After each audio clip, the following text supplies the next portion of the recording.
وسوسے، جادو اور اس کے یہ ساری چیزیں شیاطین کی جو ہوتی ہیں، ان سب سے پناہ مانگی گئی.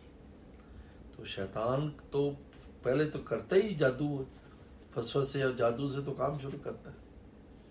اس لیے علاوہ اس کے کہ کوئی انسان کرے، انسانوں کو بھی تو وہی پیچھے لگاتا ہے.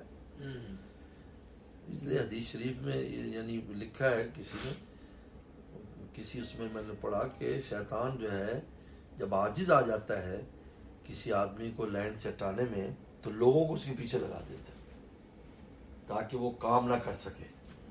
پھر وہ کیونکہ وہ تو رکنے والا نہیں ہے تو پھر اس کی ٹانگیں پکڑنے والے پیدا کرتا ہے تاکہ چلے نہیں.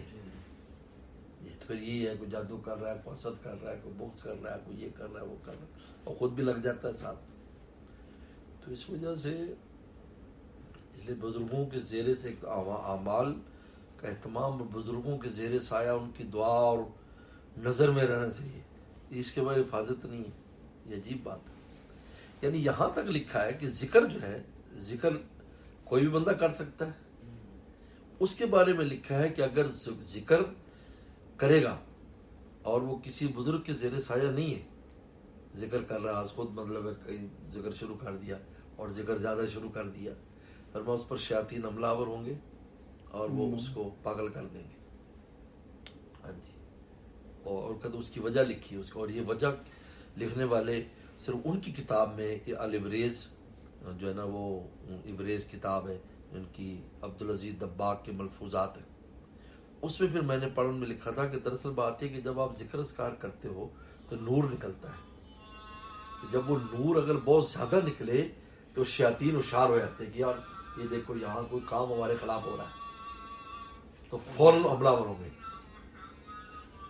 لیکن اگر کسی بزرگ کے زیر سایہ کریں گے تو فرشتوں کا پہرا رہتا ہے اس شخص پر، اس بزرگ کی وجہ سے. کہ جیسے صدر ہو، اس کو پروٹوکول ہے، سیکورٹی تو اس کی بیوی بچوں میں بھی ہویا نہیں، بلکہ اس کے رشتہ داروں کو بھی ہوگا کہ صدر کا بھائی ہے صدر، اس کو بھی وہی پروٹوکول ہے، اس کے تحفظ ہوگا. تو بزرگوں کی وجہ سے وہ شیلٹر رہتا ہے فرشتوں کے ذریعے، جس کا نتیجہ یہ نکلتا ہے کہ وہ شیاطین اس پر حملہ آور نہیں ہو سکتے. اس لیے وہ ذکر اس کو مضر نہیں ہوتا. ورنہ تو فیکٹری بن رہی ہے نا، وہ تو فیکٹری بنا لے، فیکٹری جو لگی ہوئی ہے وہ اتنا اذکار جا رہے ہیں اور وہ ہے. وہ اسی کو لوگ سمجھتے ہیں کہ وہ جو ہے نا زیادہ